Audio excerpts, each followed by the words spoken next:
നമസ്കാരം.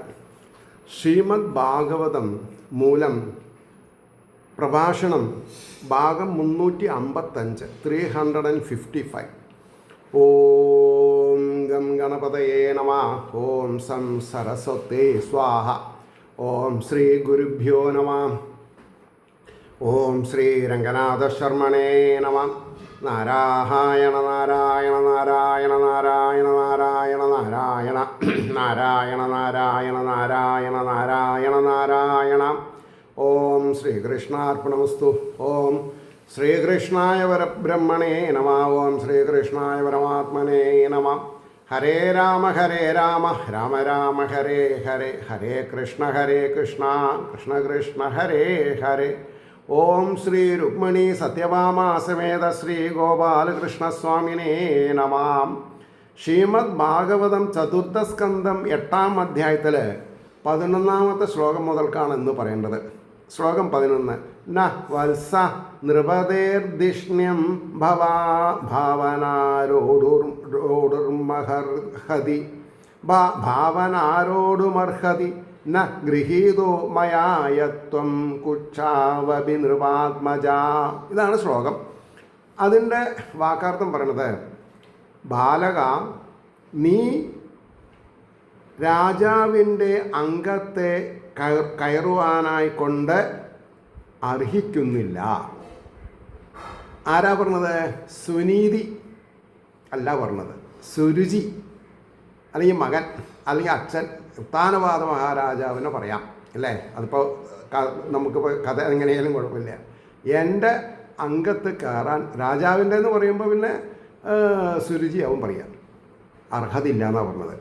എന്തുകൊണ്ടെന്നാൽ രാജപുത്രനാകുന്നുവെങ്കിലും എന്നാൽ കുക്ഷിയിൽ സ്വീകരിക്കപ്പെട്ടിട്ടില്ലല്ലോ. അപ്പോൾ സുരുചിനെ പറഞ്ഞത്.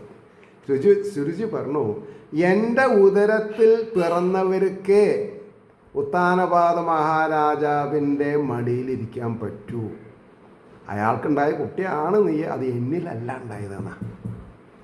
എത്ര ബോഷ്കായിട്ടുള്ളൊരു കാര്യം ഇതാണെന്നുള്ളത് ഈ ചരിത്രം മനസ്സിലാക്കുമ്പോഴേ അറിയുള്ളൂ നമുക്ക്. അപ്പോൾ ഇനി അതിൻ്റെ ഭാവാർത്ഥത്തിലേക്ക് പോവുക. സുരുചിയുടെ ധിക്കാരവചനത്തെ 3 ശ്ലോകം കൊണ്ട് വിവരിക്കുന്നു. സുരുചിയുടെ അപ്പോൾ ഇവിടെ സുരുചി വാച എന്ന് പറഞ്ഞിട്ടില്ല. അപ്പോൾ ശ്ലോകം വായിച്ച അർത്ഥം മനസ്സിലാക്കിയാൽ തന്നെ നമുക്ക് മനസ്സിലാക്കുള്ളൂ. സുരുചിയുടെ ധിക്കാരവചനത്തിന് അപ്പോൾ ആ ധിക്കാരം, അപ്പം നമ്മളാരും ദയവ് ചെയ്തിട്ട് ധിക്കാരവചനങ്ങൾ ആരോടും കളിയായിട്ട് കൂടി പറയാൻ പാടില്ല. അതാണ്. അപ്പോൾ ശ്ലോകം കൊണ്ട് വിവരിക്കുന്നു. ഹേ ബാലക, നിനക്ക് രാജാംഗത്തിൽ കയറിയിരിപ്പാൻ യോഗ്യതയില്ല. നീ രാജപുത്രൻ തന്നെയെങ്കിലും എൻ്റെ കുക്ഷിയിൽ ജാതനല്ലല്ലോ, അതുകൊണ്ടാണ് യോഗ്യതയില്ലെന്ന് സാരം എന്ന് പറഞ്ഞു. 12-ാമത്തെ ശ്ലോകം നോക്കിക്കോളൂ. ബാലോ അസിബത ന ആത്മാനമന്യ സ്ത്രീ ഗർഭസംവൃതം നൂനം വേദഭവാനസ്യ ദുർലഭേ അർത്ഥേ മനോരഥ. ദുർലഭമായ കാര്യത്തിൽ യാതൊരുവന് ആഗ്രഹം, നീ ആത്മാവിനെ അന്യസ്ത്രീ ഗർഭത്താൽ സംഭരിക്കപ്പെട്ടവനായിട്ട് അറിയുന്നില്ല. നിശ്ചയം നീ ബാലനാകുന്നുവല്ലോ. കഷ്ടം. ഞാൻ പറഞ്ഞതൊക്കെ മനസ്സിലാക്കാനുള്ള ബുദ്ധി നടക്കായിട്ടില്ല എന്നാണ് പറഞ്ഞതിൻ്റെ താല്പര്യം. ഇനി അതിൻ്റെ ഭാവാർത്ഥം കുറച്ച് ഗംഭീരമായിട്ട് പറഞ്ഞിട്ടുണ്ട്. സാധിപ്പാൻ കഴിവില്ലാത്തതായ കാര്യത്തിൽ അങ്ങനെ ഒന്നുമില്ല. ഈശ്വരാനുഗ്രഹം ഉണ്ടെങ്കിൽ എല്ലാം സാധിക്കും. ഇപ്പം ഞാനിത് പറഞ്ഞത് ശ്രീകൃഷ്ണ കഥാമൃതം എന്നുള്ള ഒരു മഹാഗ്രന്ഥം 24,000 ചില്ലാൻ ശ്ലോകങ്ങളുള്ളത് 840 ഭാഗങ്ങളായിട്ട് പറഞ്ഞ് സമർപ്പിക്കാൻ സാധിച്ച ആഹ്ലാദത്തിലാണ് ഇപ്പോൾ ഈ ശ്രീമദ് ഭാഗവതം 355-ാം ഭാഗം ഞാൻ പറഞ്ഞത്. അപ്പോൾ ഒരു പ്രിപ്പയർഡ്നെസ്സും ഇല്ലാണ്ട് ആണ് നമ്മളിതൊക്കെ ചെയ്യണത്. അതെന്താ കാരണം? സമയമാകുമ്പോൾ ഭഗവാൻ പറയും തുടങ്ങിക്കോളൂന്ന്, അത്രയേ ഉള്ളൂ. അപ്പോൾ നിനക്ക് താല്പര്യം കാണുന്നത് കൊണ്ട് നീ എൻ്റെ ഉദരത്തിലല്ല അന്യ സ്ത്രീയുടെ ഉദരത്തിൽ ജനിച്ചവനാണെന്നുള്ള വിചാരം നിനക്കില്ല. അതുകൊണ്ട് സംഭാവ്യമല്ല ഇപ്പോൾ എന്നാണ് പറയുന്നത്. നിശ്ചയം അന്യസ്ത്രീയായാൽ എന്താ ദോഷം? രാജപുത്രനല്ലയോ എന്ന് നിനക്ക് തോന്നുന്ന പക്ഷം അതിൻ്റെ രഹസ്യം ധരിപ്പാനുള്ള പ്രായം നിനക്ക് ആയിട്ടില്ലല്ലോ. നീ ബാലനാകുന്നുവല്ലോ എന്നോർത്ത് ഞാൻ വ്യസനിക്കുന്നു. രാജാക്കന്മാർക്ക് ബഹുഭാര്യമാരുണ്ടെങ്കിലും എല്ലാവരിലും ജനിക്കുന്ന പുത്രന്മാർ ഒരുപോലെ രാജസംഭാവന സിദ്ധിക്കുകയില്ല. അത് ശരിയാണ്, അത് ശരിയാണ്. ഇപ്പോൾ നമ്മുടെ ജീവിതത്തിൽ തന്നെ ചില അപ്പർ ക്ലാസ് ആൾക്കാർക്ക് സ്വജാതിയിലും വേറെ ജാതികളിലും കുട്ടികളുണ്ടാവാറുണ്ട്. അവർക്കൊന്നും യാതൊരു തരത്തിലുള്ള കൺസിഡറേഷൻസും ഉണ്ടായിട്ടില്ല എന്നുള്ളതാണ് സത്യം. അതിൽ എന്നെപ്പോലുള്ളവർ ഭാഗ്യവാന്മാരാണ്. കാരണം എൻ്റെ അച്ഛൻ അയ്യരാണ്, അദ്ദേഹം വിവാഹം ചെയ്തു, അതിൽ 2 കുട്ടികളുണ്ട്, അവർ മരിച്ചു. അപ്പോൾ എൻ്റെ അമ്മയെ സംബന്ധം ചെയ്തു. അതിൽ ഞങ്ങൾ 5 ആൾ ഇപ്പോൾ ജീവിച്ചിരിക്കുന്നുണ്ട്. അപ്പം ഞങ്ങൾ എന്ന് പറയുമ്പോൾ എൻ്റെ മൂത്ത സഹോദരിക്ക് 83 വയസ്സ് കഴിഞ്ഞു, 84 അപ്പോൾ 85 കൊല്ലം മുമ്പ് കേരളത്തിൽ ഒരു ബ്രാഹ്മണൻ ഒരു നായർ സ്ത്രീനെ ജീവിത പങ്കാളിയാക്കിയിട്ട് ഒരു ട്രസ്റ്റ് പരിപാലിക്കുക, ഒരു അമ്പലം, ഒരു ഊട്ടുപുര പരിപാലിക്കുക എന്ന് പറഞ്ഞാൽ അത് സാധാരണക്കാർക്ക് ഇപ്പോഴത്തെ ജനറേഷനൊന്നും അറിയില്ല അതിൻ്റെ വിഷമം. അപ്പോൾ എനിക്ക് ആ വിഷമങ്ങളൊക്കെ തരണം ചെയ്യാൻ ഞങ്ങൾ ആരാധിച്ച് വരുന്ന പട്ടാമ്പി പടിഞ്ഞാറേ മഠം ശ്രീകൃഷ്ണ ടെമ്പിൾ അല്ലെങ്കിൽ ഗുരുവായൂരപ്പൻ ടെമ്പിളിലത്തെ പ്രിസൈഡിങ് ഡൈറ്റി ഗുരുവായൂരപ്പൻ ഞങ്ങളെ ചേർത്ത് പിടിച്ചു. അങ്ങനെ ഉണ്ടായത്. ഇപ്പോഴും അതെ. ഞാൻ PN രാജഗോപാലൻ എന്നുള്ള ഇനീഷ്യൽ പട്ടാമ്പി രാജഗോപാലൻ ആക്കിയത് തന്നെ ആ ഗുരുവായൂരപ്പനോടുള്ള ഭക്തി.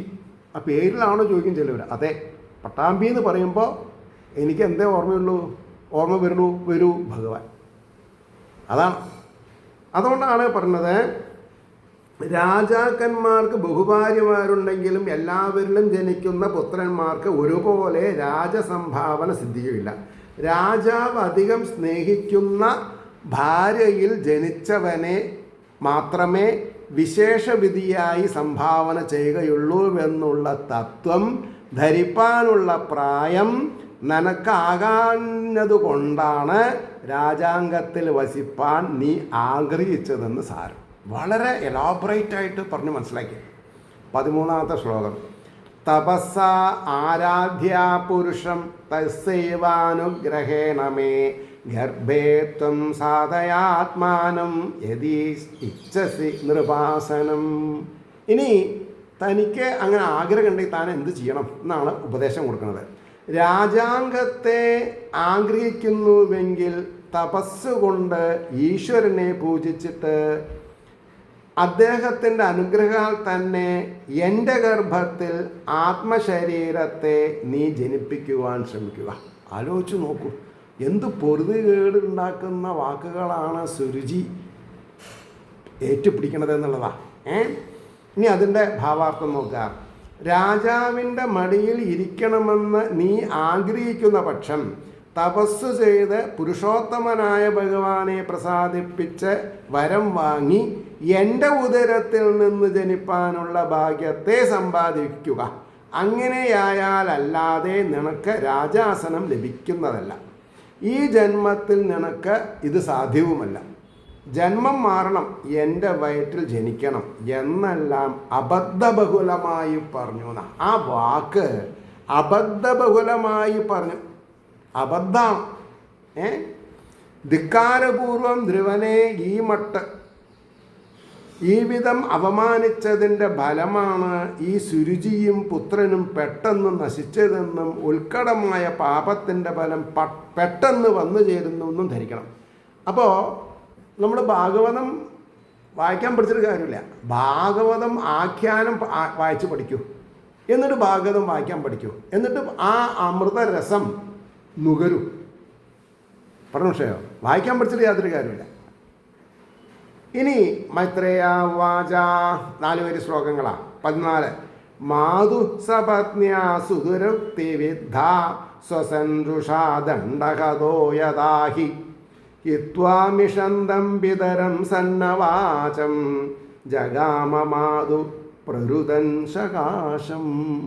ഇതാണ് ശ്ലോകം. അതിനെന്താർത്ഥം? വാക്കാർത്ഥം മാതാവിൻ്റെ സപത്നിയുടെ, അതായത് രണ്ട് പേരുള്ളപ്പോൾ ഒരാൾ സപത്നി, അങ്ങോട്ടും ഇങ്ങോട്ടും പറയാം സപത്നി എന്നുള്ളത്. അതികഠിന ദുർവാക്കുകളാൽ മുറിപ്പെട്ടവനും വടികൊണ്ടടിച്ച സർപ്പമെന്ന പോലെ ദേശത്താൽ ശ്വാസങ്ങളെ വിടുന്നവനും, ഈ പാമ്പ് ഊത അങ്ങനെയുണ്ട്, അതേമാതിരി കണ്ടുകൊണ്ടും, അതായത് ദേശത്താൽ ശ്വാസങ്ങളെ വിടുന്നവനും കണ്ടുകൊണ്ടും മൗനമായിരിക്കുന്ന പിതാവിനെ ഉപേക്ഷിച്ചിട്ട് ഉച്ചത്തിൽ കരഞ്ഞുകൊണ്ട് അമ്മയുടെ സമീപത്തെ പ്രാപിച്ചു. ആര്? ഈ സുനീതിയുടെ മകൻ. മൈത്രേയ വാച എന്ന് പറഞ്ഞല്ലോ, മൈത്രേയം പറഞ്ഞു. അതിൻ്റെ ഭാവാർത്ഥം അമ്മയുടെ ശത്രുസ്ഥാനത്തിലിരിക്കുന്ന സുരുചിയുടെ ദുർവാക്കുകൾ കേട്ടപ്പോൾ. അപ്പോൾ ഇവിടെ സുനീതി സുരുചിയുടെ ആരാ? ശത്രുസ്ഥാന. 9ാം കുഴിക്ക് അൾട്ടീസ് എന്ന് പറയും പണ്ട് ഗോട്ടി കളിക്കുമ്പോൾ. കേട്ടപ്പോൾ ധ്രുവൻ്റെ ബാലഹൃദയം പൊട്ടിത്തകർന്നു പോയി എന്നാണ്. അപാരമായി, അപാരം അല്ലേ? അടിയേറ്റ സർപ്പം എന്ന പോലെ ക്ഷാത്രഗുണം ക്രോധിച്ചു. ആ കുട്ടിയിൽ എന്താ ഉള്ളത്? ക്ഷത്രിയ ഗുണം. ചോര. അവർ കത്തി കൊണ്ട് ശരീരത്തിൽ പോറുണ്ടാക്കിയിട്ട് ആ രക്തം എടുത്തിട്ട് തുക. അതാണ് ക്ഷത്രധർമ്മം. കോപത്തെ സൂചിപ്പിക്കുന്ന ദീർഘശ്വാസങ്ങളെ വിട്ടു. സുരുചിയുടെ ദുർവാക്കുകളെ കേട്ടുകൊണ്ടിരിക്കുന്ന പിതാവിൻ്റെ മൗനാവസ്ഥയെ, അതാണ് ആ പിതാവിൻ്റെ മൗനാവസ്ഥയാണ് ഇദ്ദേഹത്തിന് കൂടുതൽ സങ്കടം ഉണ്ടാക്കിയത്. അച്ഛൻ മിണ്ടാണ്ടിരിക്കടോ, തന്നെപ്പോലെ തന്നെയാണ് സുനീതി എനിക്ക്. ഇത് മൂത്ത മകനാണ്, ഇവൻ്റെ കഴിഞ്ഞിട്ടേ ഉത്തമൻ തൻ്റെ മകനുള്ളൂ എന്നൊരു വാക്ക് പറഞ്ഞാൽ ഈ കഥ അവിടെ കഴിഞ്ഞു. പക്ഷെ നമുക്ക് ആവശ്യം എന്താ? കഥ ഉണ്ടാവണമല്ലോ. കഥ ഉണ്ടായില്ലെങ്കിൽ നമുക്കിതിൻ്റെ തത്വങ്ങൾ മനസ്സിലാക്കാൻ സാധിക്കില്ലല്ലോ ജീവിതത്തിൻ്റെ. അപ്പോൾ പിതാവിൻ്റെ മൗനാവസ്ഥയെ ധ്രുവന് സഹിക്കവയ്യാതെയായി ഉറക്കെ കരഞ്ഞും കൊണ്ട് മാതൃസമേതം പ്രവേശിച്ചു എന്ന് പറഞ്ഞു. 15ാമത്തെ ശ്ലോകം. തം നിശ്വസന്തം സ്ഫുരിതാധരോഷ്ടം സുനീതിരുത്സംഗുദൂഹ്യ ബാലം നിശമ്യ തൽപൗരമുഖാനിതാന്തം സാവ്യവൃധേ യൽഗദിതം സപത്ന്യാം. ഇതാണ് ശ്ലോകം. ഇളകുന്ന ചുണ്ടുകളോടുകൂടി, അതായത് ചുണ്ടുകൾ വരയ്ക്കാണ്. ദീർഘത്തിൽ ശ്വസിക്കുന്ന അവനെ സുനീതി മടിയിൽ വഹിച്ചിട്ട് സപത്നിയുടെ കഠിനമായ വചനം യാതൊന്നോ അതിനെ പുരത്തിൽ വസിക്കുന്നവരുടെ മുഖത്തിൽ നിന്ന് കേട്ടിട്ട്. മകൻ പറഞ്ഞില്ല, അമ്മ ഇങ്ങനെ പറഞ്ഞു, ചിറ്റമ്മ അല്ലെങ്കിൽ ഒറ്റമ്മ, വല്യമ്മ, ചെറിയമ്മ ഇങ്ങനെ പറഞ്ഞു എന്നൊന്നും പറഞ്ഞില്ല. മറ്റുള്ള ദാസിമാർ അവിടെ നടന്ന കാര്യങ്ങൾ സുനീതിനെ ധരിപ്പിച്ചു. അതാണ് പുരത്തിൽ വസിക്കുന്നവരുടെ മുഖത്തിൽ നിന്ന് കേട്ടിട്ട് അവൾ ഏറ്റവും ദുഃഖിച്ചു. അതാണ്. ഇനി അതിൻ്റെ ഭാവാർത്ഥം. ദുഃഖവും ക്രോധവും ഒരുപോലെ അധികരിച്ചിരിക്കുന്നതിനെ സൂചിപ്പിക്കുന്ന വിധത്തിൽ ചുണ്ടുകളുടെ ചലനത്തോടും ദീർഘനിശ്വാസത്തോടും കൂടെ സമീപത്ത് വന്ന് നിൽക്കുന്ന ആ ബാലകനെ മാതാവായ സുനീതി ദേവി മടിയിലിരുത്തി ചോദ്യം തുടങ്ങിയ സമയം അന്തഃപുരത്തിൽ പരിചരിക്കുന്ന ചിലരുടെ മുഖത്തിൽ നിന്ന് കുട്ടിയെ അത്യന്തം ഖേദിപ്പിക്കുന്ന വാക്കുകൾ സുരുചി പറഞ്ഞതായി അറിഞ്ഞ് വളരെ വ്യസനിച്ചു. ഒരു കോമ്പൗണ്ട് സെൻറ്റൻസ് ആണത് അല്ലേ? 16ാമത്തെ ശ്ലോകം.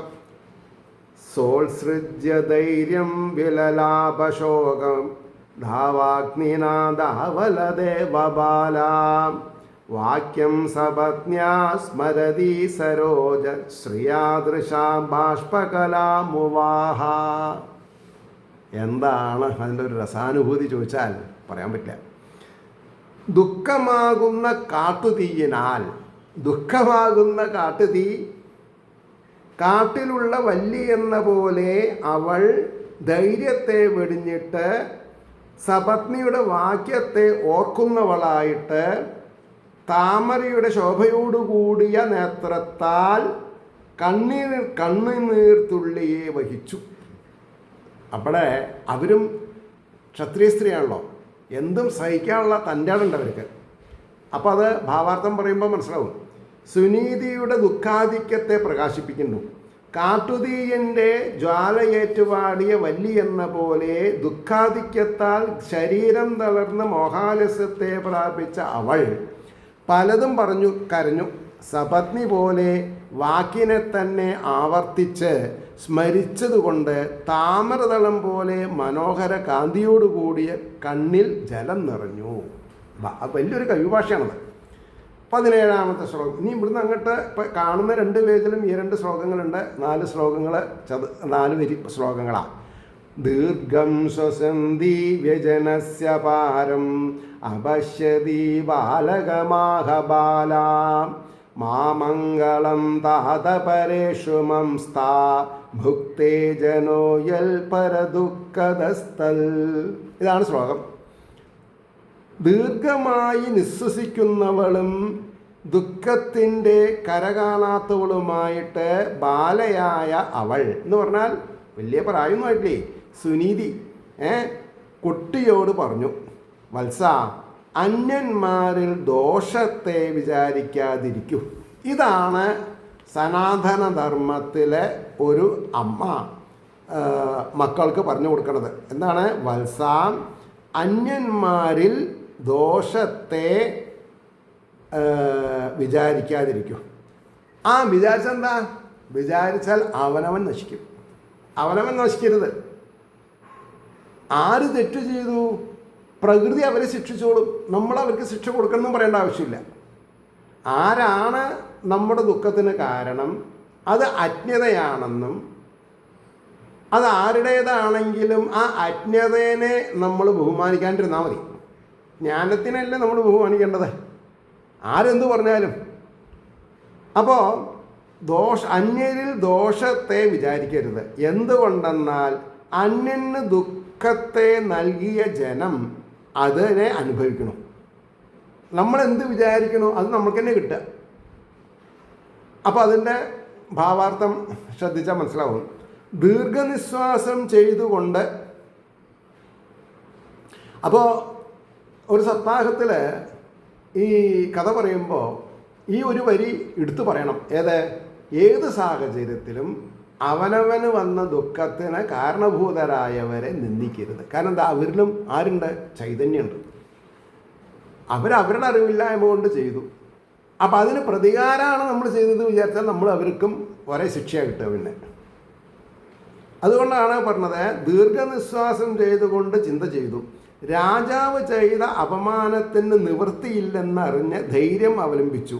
സുരുചിയുടെ വിഷതുല്യമായ വാക്കിൽ അമൃത സദൃശമായി ഇരിക്കുന്ന സാരാംശം അടങ്ങിയിട്ടുണ്ടെന്ന് സ്വബുദ്ധി ഗുണത്താൽ അറിഞ്ഞു. സ്വന്തം ബുദ്ധിയുടെ ഗുണം കൊണ്ട് തൻ്റെ സഹോദരി സ്ഥാനത്തിരിക്കുന്ന രാജപത്നിയുടെ അർത്ഥമല്ലാത്ത വാക്കുകൾ ശരമായിട്ട് വാക്ഷരമായിട്ട് എൻ്റെ ഉണ്ണിയുടെ ആത്മാവിനെ പിളർന്നത്, അതിലൊരു ഗുണപാടുണ്ട്. എന്താ? ഈശ്വരനെ ഭജിക്കുമെന്നാണ് പറഞ്ഞത്.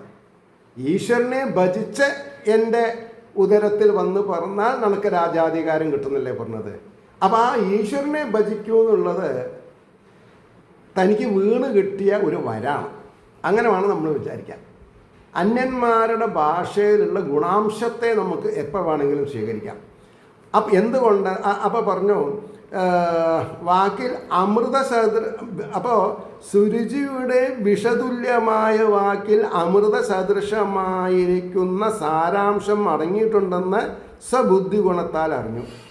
ബാലകനോട് ഇങ്ങനെ പറഞ്ഞു, ഹേ വത്സ, നിനക്ക് ദുഃഖത്തെ മറ്റുള്ളവർ ജനിപ്പിച്ചുവെന്നുള്ള വിചാരത്താൽ അവരിൽ ദോഷം ആരോപിക്കരുത്. അതാണ് പ്രധാനം. എന്തുകൊണ്ടെന്നാൽ ഓരോരുത്തർക്കും സുഖദുഃഖങ്ങൾ ഉണ്ടാക്കുന്നത് അവരവരുടെ പ്രാരബ്ധ കർമ്മഫലമായിട്ട് കരുതിക്കൊള്ളുക. ഇതാണ് ഉപദേശിക്കേണ്ടത്. പ്രാരബ്ധം. അതിനെ നെയ്വിളക്ക് ഒഴിഞ്ഞിട്ട് വെച്ചതുകൊണ്ടായില്ല സപ്താഹവേദിയിൽ. അത് അധിക പ്രസംഗ. അവരവർക്ക് ദുഃഖം തന്നിട്ടുണ്ടെങ്കിൽ അത് അവരവരുടെ പ്രാരബ്ധങ്ങൾ കൊണ്ട് വന്നതാണ് എന്ന് മനസ്സിലാക്കിയാൽ എന്ത് ചെയ്യണം? അമ്മാതിരി കാര്യങ്ങൾ ഇനി ചെയ്യാതെ കണ്ടിരിക്കുക. ഈശ്വരോപാസന ചെയ്യാം. എന്തിനു വേണ്ടിയിട്ട്?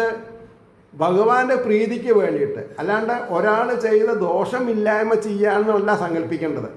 ഞാൻ വിഷ്ണുവിനെ ആരാധിക്കണത്, ഞാൻ അമ്മ തിരുവടിയെ ആരാധിക്കുന്നത്, ഞാൻ ശിവപെരുമാളെ ആരാധിക്കുന്നത് അവരുടെ പ്രീതി എന്നിലുണ്ടാവണം എന്ന് വിചാരിച്ചിട്ടാണ്. കാരണം ഞാൻ അവരാകുന്ന ബ്രഹ്മം തന്നെയാണ് എൻ്റെ ഉള്ളിലിരിക്കണത്.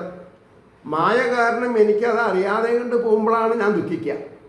മായനെ മാറ്റി നിർത്തിയാൽ സ്വതസിദ്ധമായി പ്രചരിച്ചു കൊണ്ടിരിക്കുന്ന വാസുദേവ ചൈതന്യത്തെ ആര് അനുഭൂതി മണ്ഡലത്തിൽ അനുഭവിക്കണു, അവർക്ക് ശത്രുക്കളില്ല. പിന്നെ അപ്പോൾ പറഞ്ഞു, ഏതൊരുവൻ മുൻജന്മത്തിൽ അന്യർക്ക് ദുഃഖത്തെ നൽകിയിരിക്കുന്നുവോ അവർ ഈ ജന്മത്തിൽ ആ ദുഃഖത്തെ അനുഭവിക്കുന്നു.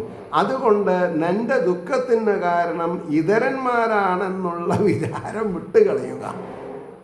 അപ്പം നമ്മൾ കഴിഞ്ഞ ജന്മം ആർക്ക് എന്തൊക്കെ ദുഃഖങ്ങൾ കൊടുത്തിട്ടുണ്ട്, അതാണ് പ്രാരബ്ധമായിട്ട് നമുക്ക് വരുന്നത്. അപ്പം നമ്മൾ എന്ത് ചെയ്താൽ മതി? ഈശ്വരോപാസന ചെയ്താൽ മതി. ഈശ്വരോപാസന ചെയ്താൽ പിടിച്ചു നിൽക്കാം. അടുത്ത ശ്ലോകം 18. സത്യം സുരുച്യാഭിഹിതം ഭവാൻ മേ യദ്ദുർഭഗായ ഉദരേ ഗൃഹീതാം സ്തന്യേന വൃദ്ധശ്ച വിലജ്ജതേയാം ഭാര്യേദിവാവോടുമിടസ്പതിർമാം. ഇതാണ് ശ്ലോകം. സുരുചിയാൽ പറയപ്പെട്ടത് യഥാർത്ഥം.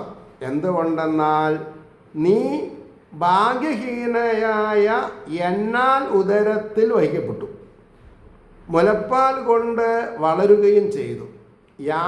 യാതൊരെന്നെ ഭാര്യ എന്ന് അംഗീകരിപ്പാൻ രാജാവ് അധികം ലജ്ജിക്കുന്നു. ഇതാണ് കാരണം. സുനീതിയോടുള്ള താല്പര്യക്കുറവാണ് സുരുചിക്ക് വീണ് കിട്ടിയ ആയുധം. അതെടുത്തിട്ടാണ് സുനീതിയുടെ മകനെ അവഹേളിച്ചത്, അതും രാജാവിൻ്റെ മുമ്പിൽ വെച്ചിട്ട്. അപ്പം രാജാവിൻ്റെ അല്പബുദ്ധിയായിരിക്കുന്ന വിഷയ ആശകൾ കാരണം അദ്ദേഹം എന്ത് ചെയ്തു? മൗനം ദീക്ഷിച്ചു. വളരെ ശ്രദ്ധിക്കേണ്ടതാണ് ഇതൊക്കെ നമ്മളെ ബാധിക്കുന്ന കാര്യങ്ങളാണ് വേറൊരു തരത്തിൽ. അപ്പോൾ എങ്ങനെ നമ്മൾ രക്ഷപ്പെടണം? അപ്പോൾ അവിഹിതമായ വാക്കുകൾ ഭാര്യ പറയുമ്പോൾ അത് തടയാൻ നമ്മളെ കൊണ്ട് സാധിക്കണം. അത് സ്നേഹത്തിൻ്റെ മുകളിലാണെങ്കിലും ശരി, വെറുപ്പിൻ്റെ മുകളിലായാലും ശരി. അതില്ലെങ്കിൽ എന്താവും? അവർക്ക് തന്നെയാണ് അത് ഏൽക്കുക. ഈ ജന്മത്തിൽ അല്ലെങ്കിൽ അടുത്ത ജന്മത്തിൽ അതും പാപമായിട്ട് വരും. അതും വരാൻ പാടില്ല. അപ്പോൾ നമ്മൾ എന്തിനാണ് ദേഷ്യപ്പെടുന്നത്? ദേഷ്യപ്പെടുന്നത് രണ്ട് കാര്യങ്ങൾ. ഒന്ന്, അവർ നമ്മുടെ കുടുംബത്തിലുള്ളവർ തെറ്റ് ചെയ്യാതെ ഇരിക്കുക. അപ്പോൾ ഇവിടെ എന്തായി? പിന്നെ അതെ 18ാമത്തെ ശ്ലോകത്തിൻ്റെ ഭാവാർത്ഥം എന്താ? രാജാസനത്തിൽ വസിപ്പാൻ നീ യോഗ്യനല്ലെന്ന് സുരുചി പറഞ്ഞത് സത്യം തന്നെ. എന്തുകൊണ്ടെന്നാൽ ഭാഗ്യഹീനയായ എൻ്റെ ഉദരത്തിൽ നിന്ന് നീ ജനിച്ചു, എൻ്റെ മുലപ്പാൽ കുടിച്ചു തന്നെ വളരുകയും ചെയ്തു. ഭാഗ്യഹീനയാണെന്ന് പറവാൻ കാരണമെന്തെന്ന് ഭ്രമിക്കേണ്ട. രാജാവ് എന്നെ ഭാര്യയാണെന്ന് വിചാരിപ്പാൻ കൂടെ ലജ്ജിക്കുന്നു. കാരണം അവൾ സുനീതിയായിപ്പോയി. ഇന്ന് നമ്മളെല്ലാവരും നീതികേടാണ് കാണിക്കുന്നത്, രുചിക്ക് പിന്നാലെ നമ്മൾ പോണത്. അതുകൊണ്ട് അത് തന്നെ ഭാഗ്യമില്ലായ്മയുടെ ലക്ഷണം എന്ന് അവൾ തുറന്നു പറഞ്ഞു സുനീതി. അപ്പോൾ 19ാമത്തെ ശ്ലോകം. ആദിഷ്ടതത്താത വിമത്സരസ്തും ഉക്തം സമാത്രാഭിയതവ്യളീകം ആരാധയാ അധോക്ഷജപാദപത്മം യദീശ്ചസേ അധ്യാസനമുത്തമോ യഥാ. എന്താ ശ്ലോകത്തിൻ്റെ അർത്ഥം? ഉത്തമനെ പോലെ, അതായത് നിൻ്റെ ചെറിയമ്മയുടെ മകനെ പോലെ വരിഷ്ഠാസനത്തെ ഇച്ഛിക്കുന്നുവെങ്കിൽ ഭഗവാന്റെ പാദപത്മത്തെ, അവിടെ അധോക്ഷജ പാദപത്മം എന്നാണ് പറഞ്ഞത്. അപ്പോൾ ഭഗവാന്റെ പാദപത്മത്തെ എന്നേ പറഞ്ഞുള്ളൂ. പക്ഷെ ആ വാക്കിൻ്റെ അർത്ഥം എന്താ?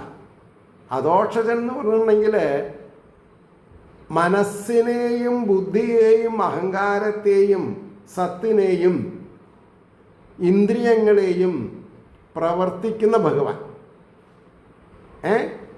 അധോക്ഷജൻ അകത്തിരുന്നിട്ടാണ് നിയന്ത്രിക്കുന്നത്. അകക്കണ്ണ് കൊണ്ട് കാണാൻ കഴിയുന്നവൻ എന്നർത്ഥം പറയാം. അപ്പം ഇവിടെ ഭഗവാന്റെ പാദപത്മത്തെ പൂജിച്ചാലും എന്ന് വഞ്ചന കൂടാതെ മാതൃതുല്യയായ അവളാൽ പറയപ്പെട്ടത് യാതൊന്നോ അതിനെ വത്സ മത്സരരഹിതനായിട്ട് നീ അനുഷ്ഠിക്കുക. അമ്മ പിന്നെ എൻ്റെ ചെറിയമ്മ ഒരു വാക്ക് പറഞ്ഞില്ലേ, ഈശ്വരനെ സേവിക്കുമെന്ന് പറഞ്ഞില്ലേ, അത് നീ കൊണ്ടുപിടിക്കുക. അതിന് മത്സരബുദ്ധി തോന്നണ്ട. അത് ആ അമ്മ നനക്ക് വേണ്ടി തന്ന വരാണ് എന്ന് മനസ്സിലാക്കിയാൽ മതി എന്നാണ് പറഞ്ഞത്. അതിൻ്റെ ഭാവാർത്ഥം, ഉത്തമനെ പോലെ രാജാസനത്തിലിരിപ്പാൻ നിനക്ക് മോഹമുണ്ടെങ്കിൽ ശ്രീ വാസുദേവപാദപത്മത്തെ പൂജിക്കുക എന്ന് നിൻ്റെ അമ്മയ്ക്ക് തുല്യയായ സുരുചി വ്യാജം കൂടാതെ പറഞ്ഞതിനെ നീ അനുസരിച്ചു കൊടുക്കുക. ഇങ്ങനെ വേണം നമ്മൾ അമ്മമാരെ കുട്ടികളെ ഉപദേശിക്കാൻ. ഹേ വത്സ, അങ്ങനെ പറഞ്ഞതിൽ അസഹ്യത നിനക്ക് തോന്നാതിരിക്കണം. ഭഗവത് പാദപത്മം ആരാധിക്കാത്തവർക്ക് ഭാഗ്യമുണ്ടാകുന്നതല്ലെന്ന് സുരുചി പറഞ്ഞത് സത്യമാകയാൽ അതിനെ സന്തോഷപൂർവം അനുഷ്ഠിക്കുക തന്നെ വേണം. മത്സരം വിചാരിക്കുകയല്ല വേണ്ടതെന്ന് സാരം. എത്ര നല്ല നിലയിലാണ് പറഞ്ഞു കൊടുക്കണത്. 20ാമത്തെ ശ്ലോകം ശ്രദ്ധിക്കുക. യസ്യാംഗ്രിപത്മം പരിചര്യ വിശ്വ വിഭാവനായാത ഗുണാഭിപത്തേ അജോ അദ്യ തിഷ്ടൽ ഖലു പാരമേഷ്ട്യം പദം ജിതാത്മാശ്വസനാഭിവന്യം. അതിൻ്റെ അർത്ഥം, ലോകരക്ഷയ്ക്ക് വേണ്ടിയിട്ട് സ്വീകരിക്കപ്പെട്ടിരിക്കുന്ന ഗുണങ്ങളുടെ അധിഷ്ഠാന ഭാവത്തോടു കൂടിയ യാതൊരുവിൻ്റെ മനസ്സിനെയും പ്രാണനെയും ജയിച്ചിരിക്കുന്നവരാൽ വന്ദിക്കപ്പെടുവാൻ യോഗ്യമായ പാദകമലത്തെ സേവിച്ചിട്ട് ബ്രഹ്മാവ് സർവോത്കൃഷ്ട പദത്തെ അധിവസിച്ചിരിക്കുന്നു. നിശ്ചയം. നാൻമുഖൻ എങ്ങനെയാണ് സൃഷ്ടികർത്താവായിട്ട് ജോലി തുടങ്ങിയത്? അതിന് അദ്ദേഹത്തിനെ സഹായിച്ചത് എന്താ? 1000 ഡിവൈൻ വത്സരങ്ങൾ ഭഗവാനെ തപസ്സനുഷ്ഠിച്ചു. ഭഗവാൻ ഒരു അശരീരി പുറപ്പെടുവിച്ചു, തപ തപ. അതിന് വിശ്വാസം ജനിച്ചു. വിശ്വാസിച്ചിട്ടില്ലെങ്കിൽ ഒന്നും നടക്കില്ലല്ലോ. ഇനി അതിൻ്റെ ഭാവാർത്ഥം വളരെ ക്ലിയറായിട്ട് പറഞ്ഞിട്ടുണ്ട്. മാതാവിൻ്റെ നിലയിൽ അനുഗ്രഹബുദ്ധിയാ സുരുചി പറഞ്ഞതല്ലല്ലോ. ദേഷ്യം നിമിത്തം എന്നെ അധിക്ഷേപിച്ചു പറഞ്ഞതായ ആ വാക്യം എങ്ങനെ ഞാൻ സ്വീകരിക്കുമെന്ന് ശങ്കിക്കേണ്ട. ഏതു നിലയിൽ പറഞ്ഞിരുന്നാലും അത് സത്യമായതിനാൽ അതിനെ അനുഷ്ഠിക്കുക തന്നെ വേണമെന്ന് ദൃഷ്ടാന്തപൂർവം ഉപദേശിക്കുന്നു. നിത്യാനന്ദത്തിൽ തൃപ്തനായിരിക്കുന്ന ഭഗവാൻ ആരാ? നിത്യാനന്ദത്തിൽ തൃപ്തനായിരിക്കുന്ന ഭഗവാൻ. അപ്പം അദ്ദേഹത്തിന് എന്താ തരാണ്ട് കയ്യിൽ? നിത്യാനന്ദം. അതെന്താ നമ്മൾ സ്വീകരിക്കാത്തത്? നിത്യാനന്ദത്തിന് വഴി വേണ്ടായാൽ പിന്നെ ബാക്കിയുള്ളതൊക്കെ തലകുനിച്ച് നിൽക്കും നമ്മുടെ മുമ്പിൽ. എല്ലാ ആഗ്രഹാഭിലാഷങ്ങൾക്കും സൂക്ഷ്മമായും സ്ഥൂലമായിട്ടുള്ള ശരീരമുണ്ട്. അപ്പോൾ ആരാണ് നിത്യാനന്ദം അനുഭവിക്കണത്? ലൗകികർ സ്ഥൂലമായിട്ടും സൂക്ഷ്മമായിട്ടും വന്ന് നമ്മളെ ജയ് ജയ് ജയ് എന്ന് പറയും.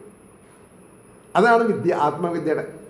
അപ്പോൾ ഭഗവാൻ ഐശ്വര്യാദികളായ 6 ഗുണങ്ങളുടെ അധിഷ്ഠാന ഭാവത്തെ കരുണയാ സ്വീകരിച്ചിരിക്കുന്നത് ഭക്തലോകത്തെ അനുഗ്രഹിപ്പാൻ വേണ്ടിയിട്ടാകുന്നു.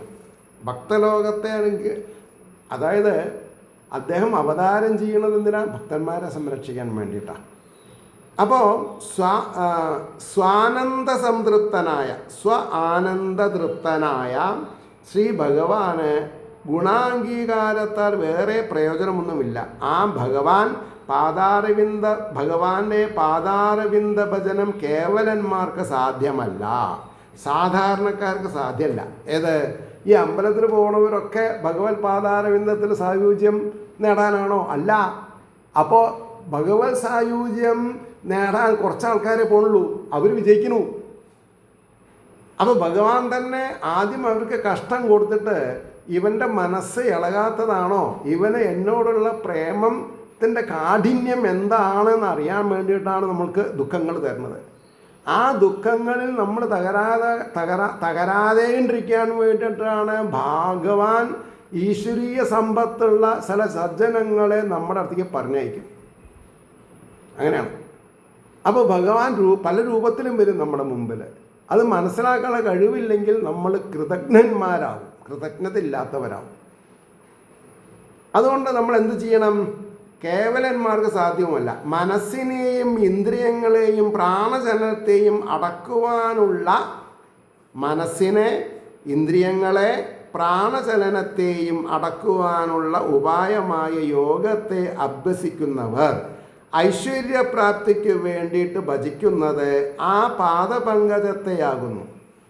ഐശ്വര്യപ്രാപ്തിക്ക് വേണ്ടിയിട്ട്, അത് ധനായിട്ടല്ല.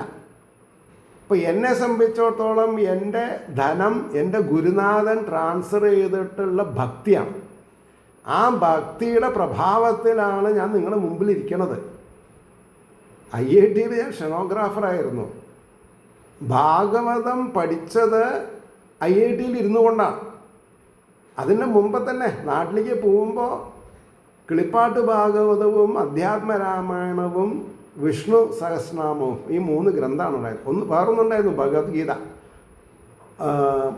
പുറനാട്ടുകര രാമകൃഷ്ണാശ്രമത്തിൽ അതിഗംഭീരമായിട്ടുള്ള ഒരു ഗ്രന്ഥമായിരുന്നു. അത് ഞാൻ പഠിച്ചു. പക്ഷേ ആ ഗ്രന്ഥം എനിക്ക് നഷ്ടപ്പെട്ടു. ഒരു മറൈൻ എഞ്ചിനീയർക്ക് കൊടുത്ത് കടലിൽ നഷ്ടം വന്നു അദ്ദേഹത്തിനത്, അല്ലെങ്കിൽ ഉപ്പ് വെള്ളമായിട്ടോ എന്തോ സംതിങ് ഓർമ്മ. അപ്പോൾ പറഞ്ഞു വന്നത്, പാദപങ്കജത്തെ ഭജിക്കണത് ഈശ്വരീയതയാകുന്ന to be kind to all, ആ ഒരു പ്രമാണത്തിനെ ചോദിച്ചു വാങ്ങണം. ആ വിദ്യ എനിക്ക് തരണം. അനുകരണ ഭക്തിയല്ല എനിക്ക് വേണ്ടത്. എനിക്ക് സജ്ജനങ്ങളെ കണ്ടാൽ മനസ്സിലാവാനുള്ള വിവേകം അങ്ങ് കൃപ കൊണ്ട് എനിക്ക് തരണം എന്ന്. അതാണ് എൻ്റെ ഐശ്വര്യം. അപ്പോൾ ബ്രഹ്മാവിന് പരമോത്കൃഷ്ടമായ പദവി സിദ്ധിച്ചിരിക്കുന്നതും ശ്രീ ഭഗവാന്റെ പാതാരവിന്ദത്തെ സേവിച്ചത് കൊണ്ടാണെന്ന് സംശയം കൂടാതെ വിശ്വസിച്ചു കൊള്ളുക. അതിനാൽ ഉത്ഗതിയെ ആഗ്രഹിക്കുന്നവർ ഭഗവത് പാദകമലത്തെ തന്നെ സേവിക്കണം. അങ്ങനെയിരിക്കുന്ന ശ്രീഹരിയുടെ അനുഗ്രഹാശിസുകൾ നിർലോഭം ഏവരിലും എത്തട്ടെ എന്നും അവരവരുടെ പ്രാർത്ഥന ലോകാസമസ്ത സുഖിനോഭവന്തു ആയിരിക്കട്ടെ എന്ന് സ്മരിച്ചുകൊണ്ട് വാക്കുകൾ ഉപസംഹരിക്കുന്നു. ഇതിപ്പോൾ ഞാൻ എയർ ചെയ്യാൻ പോണത് നാളെ 15-ാം തീയതിയാണ് നിങ്ങൾക്ക് കിട്ടുക.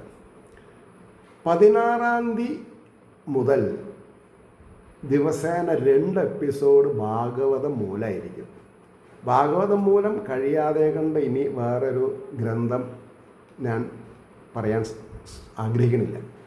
ഭാഗവതം മൂലം ഭാഗവതം പറഞ്ഞു കഴിയട്ടെ, പിന്നെ നമ്മൾക്ക് നോക്കാം. ഏവർക്കും നമസ്കാരം.